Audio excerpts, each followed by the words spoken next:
Hi there, Caspar here with my leadership tip of the week. This week I want to talk all about trust because it's so important in a team, right? Now I'm here in Vilnius in Lithuania, and I've just been speaking this morning at a conference for middle managers in business, and one of the other speakers there is the battalion commander for the armed Lithuanian forces, and I was talking to him about team building in the army.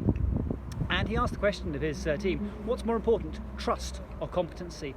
Every single time trust comes up, because you want to know that the other people have got your back and are thinking about you, right? And you can understand that in a military context, but you can also understand it in a business context as well, that you want to make sure that the people you're with, you trust, they are looking out for the best for you. It's not just about the numbers, it's about the people and taking care of the people all around you. So that's my thought. How can you instill more trust in your business? By truly listening to the people in your team, understanding what's important to them, and doing what you can to help everyone in your team achieve their goals, because that's the way you're most likely to achieve all your goals. There we go.